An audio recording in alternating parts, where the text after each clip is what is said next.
Hi everyone, it's Chris. In my last video, I talked about how we need to be realists, especially in these uncertain times. We need to understand that the world, while it has never really been very kind, it's about to get a lot more unkind, despite the fact that people like you and me are making an effort to be kind. That kindness may not necessarily be returned. But what I also should have mentioned in my last video is something else that is also true. And that is God's love for us, no matter what situation on earth we're facing. I should have mentioned yesterday that a person can only focus on one thing at a time, true or false. And while both God's love and the lousiness, the unkindness of today's world are true, we can only focus on one truth at a time, so let's focus on God's love.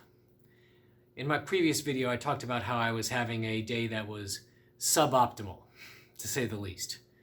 Some people who should have treated me with more kindness and respect, in my opinion, since I contribute to their salaries, did not. And you know what? That was their choice, but unfortunately, I let their behavior get to me. And even now, 2 days later, frankly, it still stings a little. But on Friday, I forced myself to focus on something different. The magnitude of God's love. And I'd like to try something with you, if you let me. Just close your eyes and picture yourself floating above your house. Maybe you can see like the roof of your house, and go back even further, and now maybe you can see your neighbor's house as well. Float even higher, and now you can see your entire street. Go a little higher, and now you can see your neighborhood, maybe your old hometown. Maybe you can see the adjacent town. If you go even higher, maybe you can see the entire county, or maybe even the entire state. Go even higher, pull back even further, and you can see the entire eastern seaboard, or the west coast, or the Midwest, or wherever you're from. Well, don't stop there. Pull back even further, and now you can see your entire country.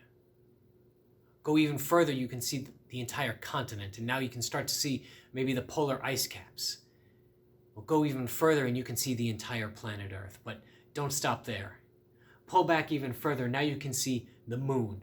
Now you can see Venus, Mars, Mercury, and the sun. Well, pull back even further. Now you can see the entire solar system, but don't stop there. Keep going further and further out, and you can see more and more. And now you can see 2 solar systems, 3, 10, 100. Pull back even further. Now you see hundreds of solar systems, thousands. Now you can see the entire galaxy. Now 2 galaxies.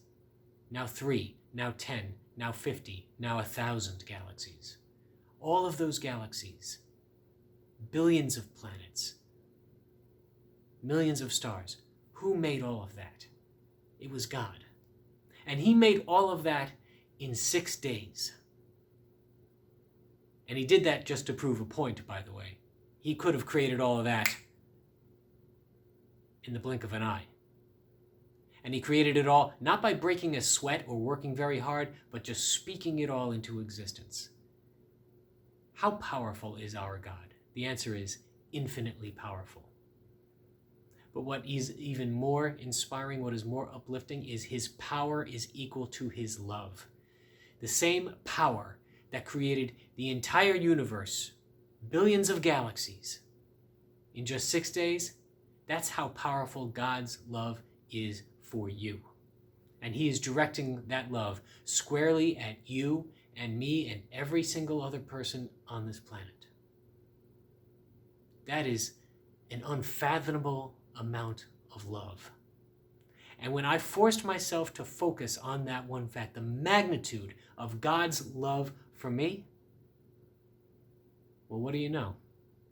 Suddenly I was so filled with God's love and just receiving that love and that happiness, there wasn't room in my heart for much of anything else, including other people's opinions of me, other people disrespecting me, or insulting me or rejecting me. More to the point, I started to feel better. Do you want to feel better today? Have you been hurt? Have you been rejected? Maybe not today, but maybe 2 or 3 days ago, a week ago, and it still hurts. It still gets to you. You keep replaying it over and over in your mind. Well, what am I saying? Why am I even asking? That's a rhetorical question. Of course, the answer is yes. But let me ask you this. Do you want to feel better? I ask you to focus on God's love for you today.